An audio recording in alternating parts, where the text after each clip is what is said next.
So for this part of the parenting lecture, I want to go over how equally shared parenting works. And this is from a research study. It's a qualitative study, so there'll be a lot of quotes. And it's been reported in Francine Deutsch's book, Halving It All, How Equally Shared Parenting Works.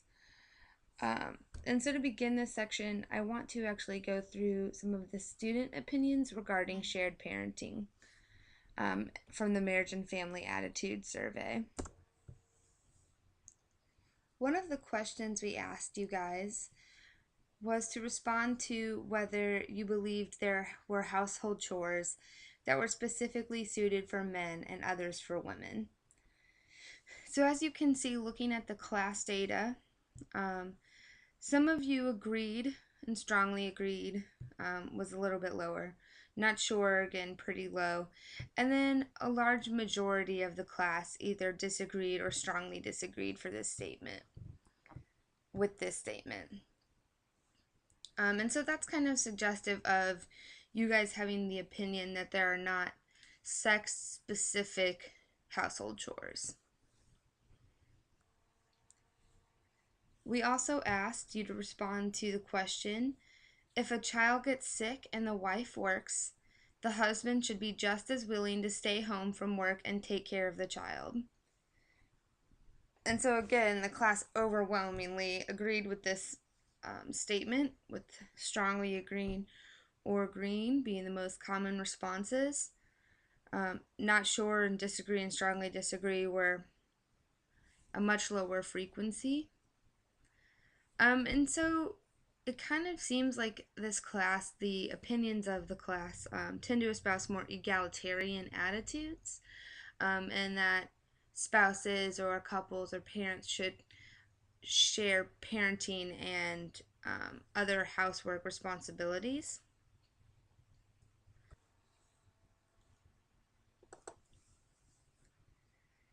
So we also asked the question whether women should quit working for pay after children are born.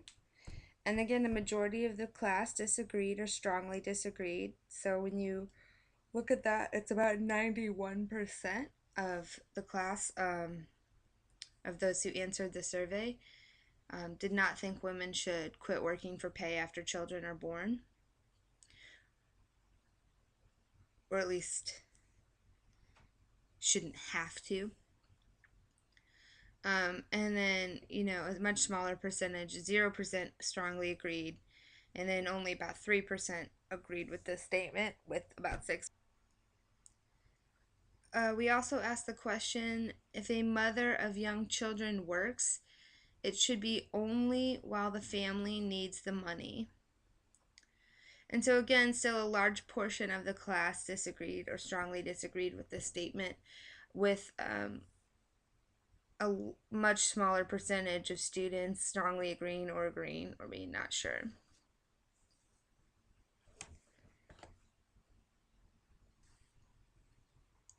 So the way the students in this class, or you guys, have responded to these questions tends to suggest that you might have more egalitarian attitudes, as opposed to sex-typed behavior ideologies, wherein one spouse is deciding to take care of the children, whereas the other is working. That would be an example of a sex-typed ideology or gender-typed. Whereas when both spouses work and raise children together, that tends to espouse more egalitarian ideologies. Again, you also were asked the question that women's employment is good for their families. And again, so this is about 91% of the class strongly agreed with this statement, with a smaller percentage being not sure, and I think maybe only one person each disagreed and strongly disagreed with this statement. Now that I've gone through the class data, I want to tell you a little bit more about this study that I mentioned at the beginning on how equally shared parenting works. So the study sample was a volunteer sample of 150 couples interviewed personally.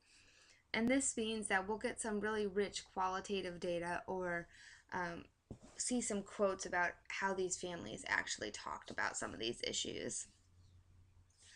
96% of the families were white, and so this is going to be a really limited generalizability to other families. So it's a pretty racially homogeneous sample. The families or couples were married or living together from 1 to 36 years.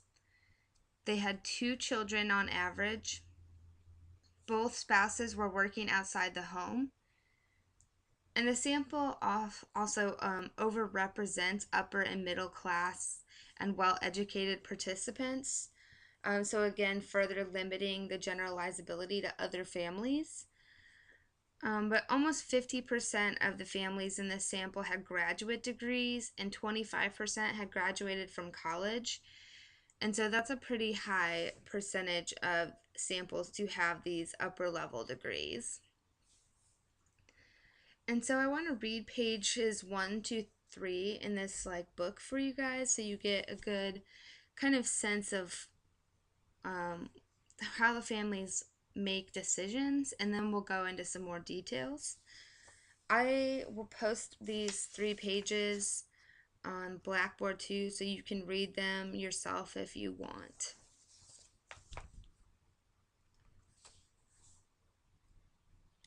Steve and Beth stood in their kitchen discussing how they were going to manage the afternoon care of their 4-year-old. Steve is a Spanish teacher at a community college. Beth is the executive director for the Council on Aging. Like most American dual-earner families today, they lead full and busy lives. But this family differs dramatically from the norm in one important sense. Steve and Beth share parenting equally. Their lives defy what has come to be accepted as the standard scenario in most dual-earner households. The mother and father both work in the paid labor force, but the mother also works a second shift. And this is a shift at home, a shift that is not shared fully by her husband. Steve and Beth are the exceptions. I heard their conversation only because I had arrived early for my interview with Steve as part of my study on equally shared parenting. Steve was planning to take their teenage daughter and a friend to a basketball game that afternoon, while Beth needed to go to a meeting for her job. After mutually detailing the intricacies of their afternoons, they arrived at a plan whereby Steve would pick up their 4-year-old son, Sean, and deliver him to Beth, who would arrange for him to play with a coworker's child during the meeting. Perhaps my presence influenced them to be on their best behavior, but the conversation I heard couldn't have been faked. The fast-paced coordination and cooperation between the two of them smoothly led to a workable plan. As I watched them good-naturedly discussing how to work things out, it struck me that I was witnessing equality in the making. As I listened to them go back and forth about who was to do what that afternoon, it was evident that Steve felt every bit as responsible as Beth. There wasn't even the slightest suggestion that caring for children, or even figuring out how to care for them, was solely her job. Steve and Beth have shared a commitment to equal parenting ever since their first child was born. Beth didn't have to fight Steve to get him to share. In fact, they were so equal that when their daughter Stephanie was a baby, Beth says, laughing, she seemed to call out for each of them 50% of the time. Yet even when couples don't fight about equality per se, there is a lot to negotiate in working out the details of everyday life. Beth humorously describes how in the early days of parenting, they did everything together. Bedtimes were a 2-parent affair. One of them would get Stephanie's pajamas, one would run the bath. Both were involved in an hour-long ritual every night. Beth muses, It hit me that this is ridiculous. We're both using up an hour every night. Both of us, two people, two adults, two on one, putting one kid to bed. It doesn't make any sense that we should both feel sort of involved in this. Neither one of us felt free to go read a book because that would be putting too much of a burden on the other one. So Beth suggested that they take turns. That way, without any guilt, each could have a bit of free time every other night. They worked out alternating responsibility by a process of trial and error. As Beth says, that wasn't something we learned by doing it wrong. It wasn't so much that we changed the proportion of how much he did or how much I did, but rather we realized we were both doing it and it didn't take two people. Turn taking was an easy, readily agreed upon solution to the inefficiency of doubling up on the bedtime routine. But other problems of modern family life are not so easy to solve. Consider the dilemma they face when one of their children gets sick at school or daycare. Someone will have to leave work. With humor again, Beth describes what happens. Whoever gets the call, we have a quick conference to see who's got the most important appointments. Of course, suddenly, all of our appointments become much more important. I've got a really important meeting with 5 important people. Well, I've got one with 6 important people. We manage. People understand. You may just cancel your appointments. Just as in unequal couples, a conflict emerges when an expected illness interrupts workdays. Yet in this family, there's no assumption that the mother will be the one to leave. On any given occasion, Beth and Steve decide who goes by sparring over whose meeting is more important. Their infusion of humor in these discussions guarantees that even when there is a conflict, it's resolved with good feeling. Their commitment to equality ensures that each is willing to cancel appointments, and overall, Beth reports, they do it half and half. So as you can see, that was an example of kind of how some couples navigate sharing parenting equally. And again, I will post this on Blackboard. So how equally shared parenting works. And this is just a practical solution for many couples. Many of the equally sharing couples argued that equality was the only rational solution. They suggest that any other solution just doesn't make sense and wouldn't be fair. They believe that the wife's job or career is just as important as the husband's. So for example, and this is an example out of this book, one of the couples said, or one of the spouses said, we both take active roles when it comes to chores. We're very much aware of that fact. Well, I missed work last time because I had to take her to the doctor's appointment. You do this doctor's appointment for the baby. We split the days of the week so I know we both transport her to childcare equally. We take different nights on and off with her, so I know we spend the same amount of time with her. So I couldn't imagine where a big difference would be. From the beginning, there's no reason for us not to do exactly the same thing in terms of childcare. We do everything the same. So it just seems completely irrational that one of us would have to do more with the children. We both believe pretty strongly and we divide things equally. And so this, the couples who were talking about this actually were 2 highly educated college professors, who were part of this study.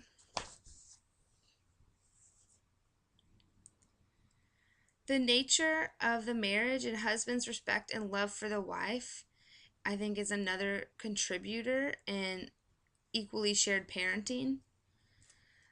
So some of the couples did not arrive at equally sharing parenting out of a commitment to equality or a conscious attempt to create a feminist, equally shared household. For many, it involved out of the type of marriage the couple had, in which husbands felt uncomfortable sitting by and watching their wives handle everything. These husbands offered their help out of respect and love for their wives, and their wives accepted. So again, I wanted to show you some of this rich data and qualitative responses from the study. So one of the spouses said, "We love each other very much. I think it just goes from there. I mean, there's just so much work to do. You have to help out. How can you not help out? I don't know. It just happened. No complaints. I'll tell you, it's great." Another partner, this was by Mary and Paul in the study, and they were parents of 5 children. And the parents had a high school education. The mom was a secretary and the dad was a fire inspector. And they're saying we work better together.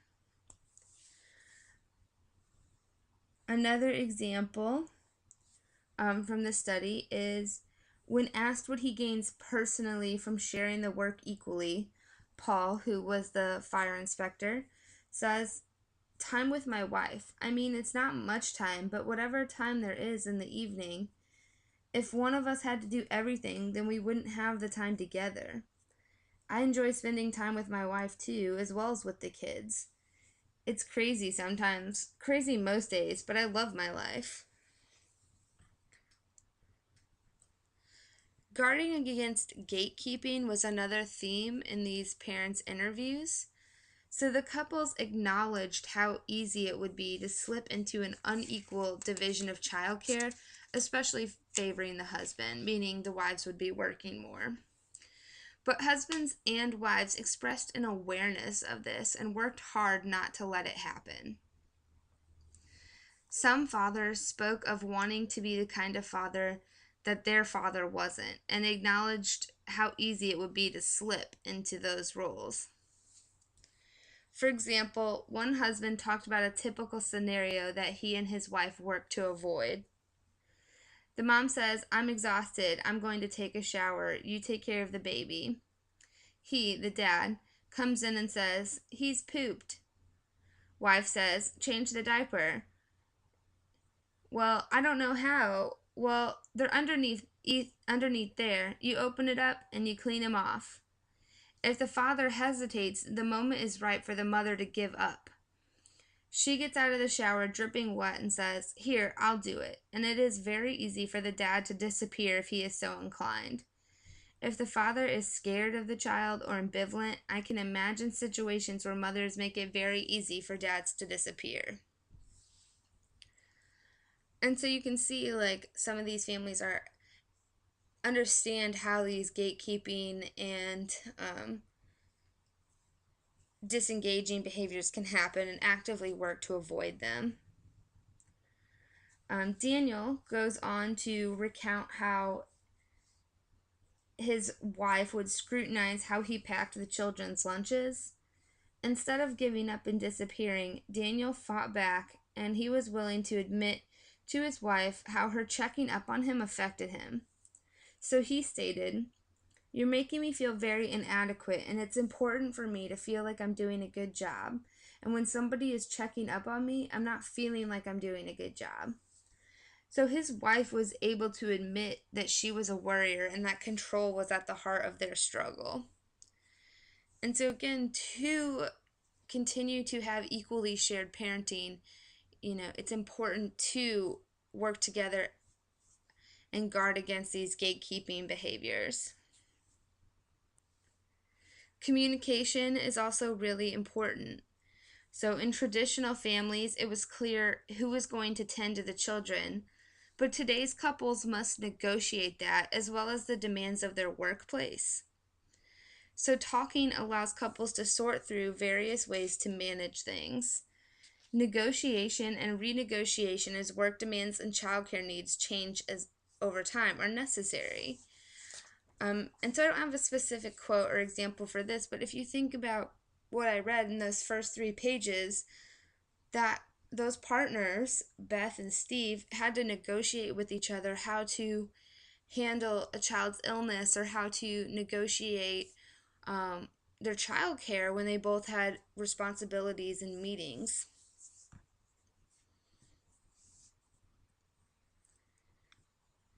Mothers' welcome involvement is also a factor in equally sharing parenting. So, mothers who are welcoming and not threatened by children's attachments to dads can be really helpful in contributing to having parents who share the work equally. Some mothers feel threatened or worry that their babies may become more attached to someone other than themselves.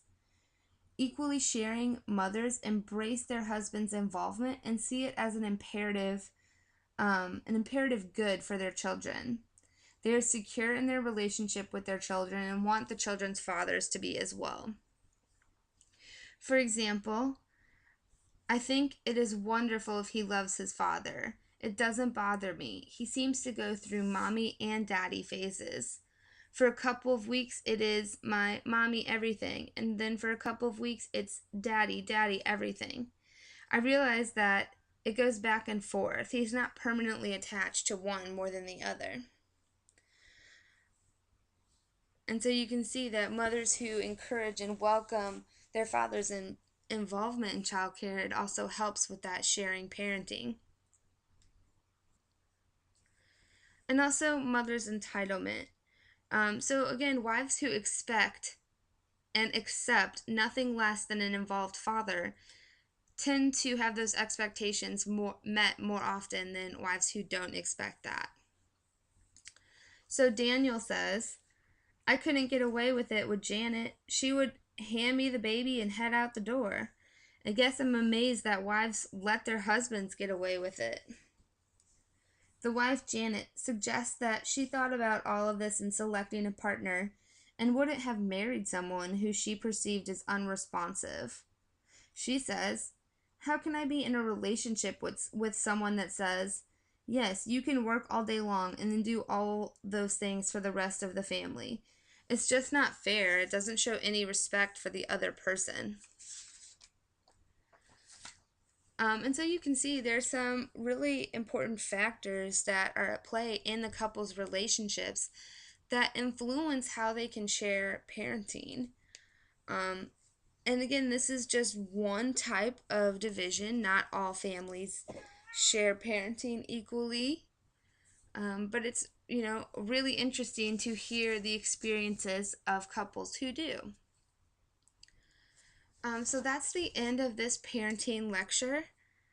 This material will be addressed on the test, so I hope you are all watching these online lectures. And I hope you enjoy the parenting. Dr. Helms told me you guys had a lot of questions in class on Tuesday. And if you have questions about any of the material, feel free to email her or myself.